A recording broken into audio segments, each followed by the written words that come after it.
to run, which they tried to with guys like Chris Ivy and TJ Yeldon and Toby Gerhart, Denard Robinson. They had all those guys trying to, establish the running game, and it didn't work out. It didn't work out very well. And what happens with that? You get behind. You get long third downs or even long second downs at some point, and you put the ball in Blake Bortles' hand. And that's just not the way Blake Bortles is built. So I say Leonard Fournette the second time because it's going to take the ball out of Bortles' hand of having to make every play. There's nothing better than for a quarterback than a run game, especially if you are a quarterback who's struggling.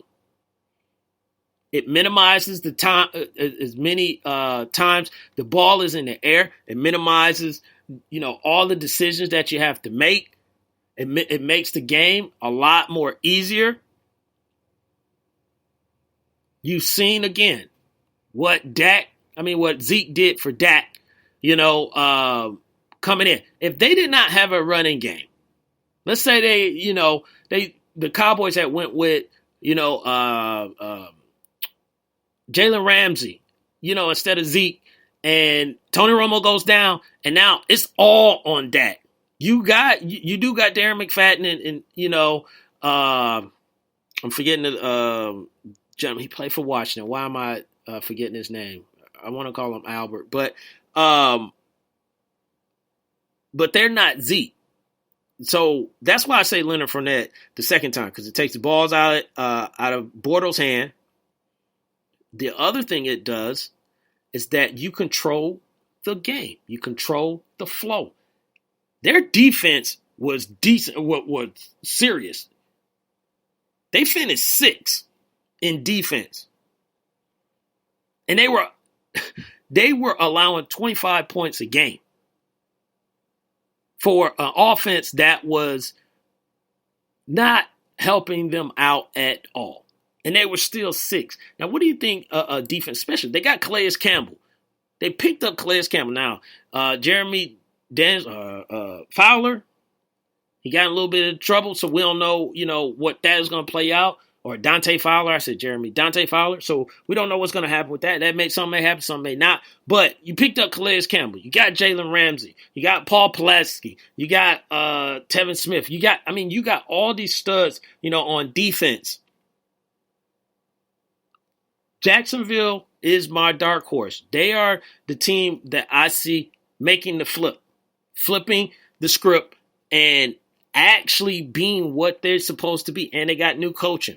So I got them number 2. So since they're number 2, number 1, of course, is the Houston Texans. They were first place last year. They finished 5-1 in the division. Here's the biggest thing with them. They can't be any worse at quarterback. And I'm not just talking about Brock Osweiler. I'm just talking about when they had Brian Hoyer and Ryan Mallett, and they were going back and forth on that. A few other guys played. Now they're trying to figure out Tom Savage or Deshaun Watson. You can't be any worse than what you were with your quarterback situation.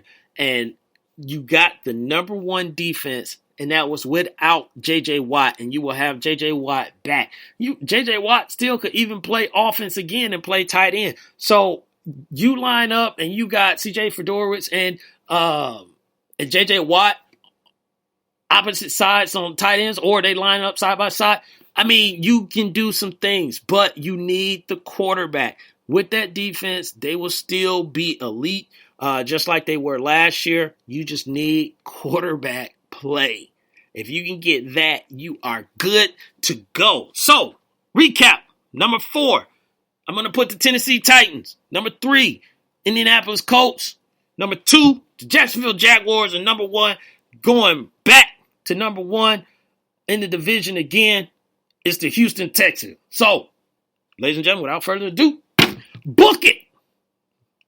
It's on record. So we'll go back and we'll review this, probably at the end of the season and see if I was right or if I was crazy, and we'll talk about it later in the episode. So we're nearing the end of the episode, and you listen to the Wait a Minute show again. Your host, Jelani J.B. Bodie, and I appreciate y'all sticking it out with me here on Two Live Stews Radio.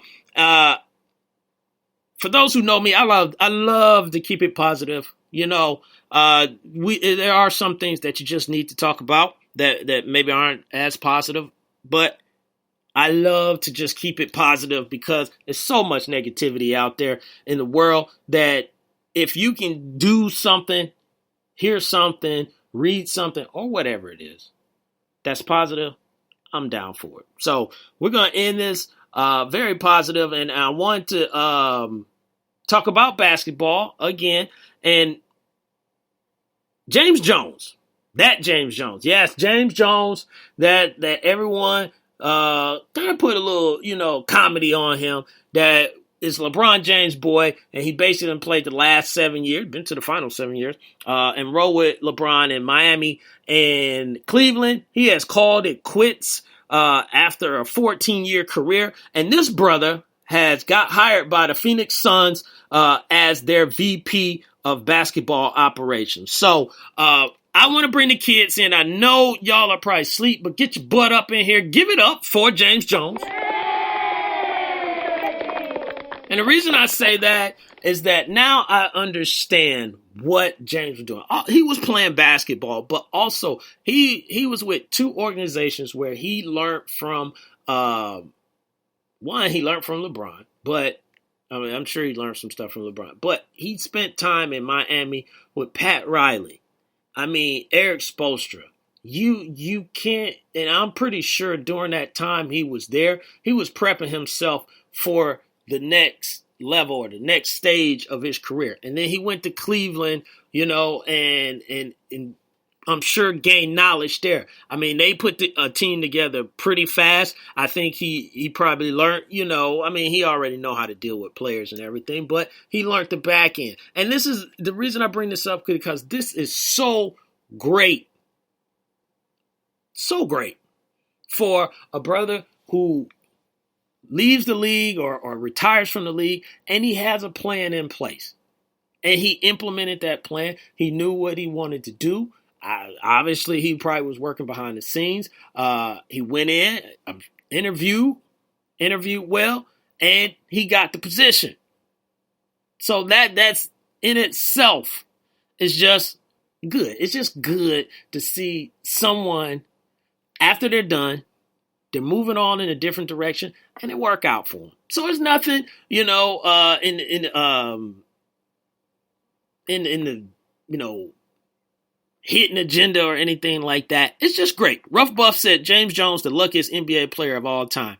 No, Ruff, I disagree with you on that, and I'll tell you why in just a second. Mocha said James Jones left LeBron for Phoenix. Ruff, here's why I say James Jones is not the luck. I want to say the luckiest player in the NBA of all time is Robert Horry. Robert Horry.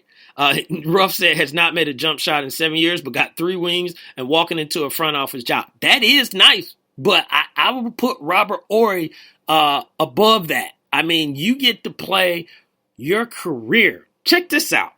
He came in as a rookie with the Houston Rockets, and you playing with Hakeem, Kenny Smith, Vernon Maxwell, Otis Thorpe, I think, was on that team. Clyde Drexler came to that team. You played there. Then you go to the Lakers. You play with, and I'm sorry, let me not forget the coach, Rudy Tomjanovich. Then you go to the Lakers, and you play with Shaq, Kobe, Glenn Rice, all those boys, Derek Fisher, Rick Fox, Phil Jackson, Then you leave there, and then you go to San Antonio, and you play for Greg Popovich. You play with Tim Duncan, Tony Parker, Manu Ginobili. That's pretty lucky if you ask me. I think I would give Robert Horry a little bit more than I would give James Jones. James Jones, hey, he had a heck of a run. He was out in Phoenix before. The reason he, got in the league because he was a sharpshooter, on it. But I'm gonna say, but Ruff is saying Big Shot Bob earned his rings. I'm not talking about, earning the rings, Ruff. I'm not talking about that. I'm talking about all time, like, Lucky. You don't get to play. You don't get to go to three teams and play with first ballot Hall of Famer centers. You don't get that. You don't get to go and play with Hall of Fame guards. Kobe, obviously, we know he's going to be first ballot. Tony Parker is probably going to be first ballot.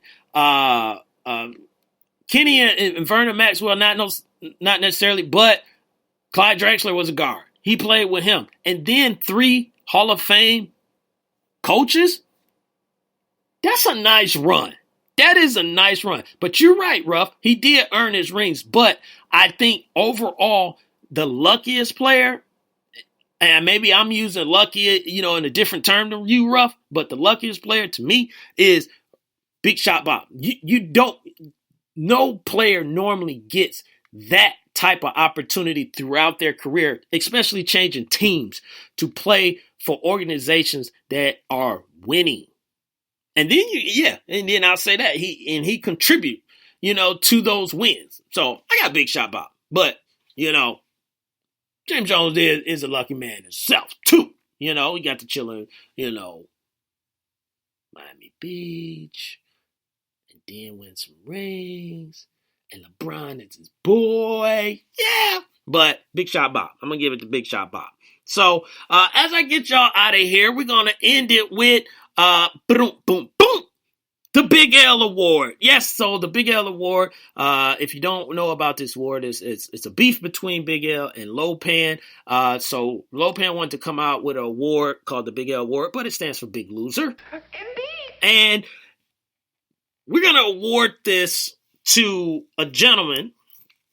If you haven't heard this story, this is just ridiculous. It's a dude named Mervyn Cape, and 25-year-old dude out of Miami. This brother, now listen, this brother tried, and they said have some fun at the expense of a former NFL receiver, but he tried to go into a Louis Vuitton store in Aspen, and he told them, ladies and gentlemen, he was Chad Johnson. Yes, that Chad Johnson, Ocho Cinco, Chad Johnson, former NFL receiver. Now, he said he told the employees there that he was Johnson, and he used an Apple Pay account to purchase over $18,000 worth of goods after his credit card was denied. Now, that right there should have been a sign. Now, they obviously said something is wrong. They call the police show up, and then here's where he's a big loser. He starts telling the police the same story that he's telling the people at the Louis Vuitton store, and he couldn't produce the correct date of birth, and he refused them his declined credit card or Apple Pay account. And they said the officer said he kept making excuses and repeating the same story. And Grego just said, didn't look anything like him. You went in there and told him you Chad Johnson. And I bet you he went in there and told them, I used to play in the NFL. Ladies and gentlemen, I keep saying this. It is 2017. That's me crumbling paper because I'm so upset. It's 2017. Stop acting like it's 1977 and people gonna take your word. Not when you got Google. I can't tell you how many times someone has given me their name and then I Google them and then pull it up and see if they are who they are. You don't think someone in there may have knew Chad Johnson? Maybe. Then if they didn't, and I bet you said you was an NFL player, you don't think they looked you up to say, okay, who is this dude? Who is Chad Johnson? Who did you play for? And then they Googled that. And then you gonna tell the cops the same story. And then your little stupid butt didn't even have the sense to have the date of birth. It is on Wikipedia. Oh my goodness! Ladies and gentlemen, an unprepared thief. I mean,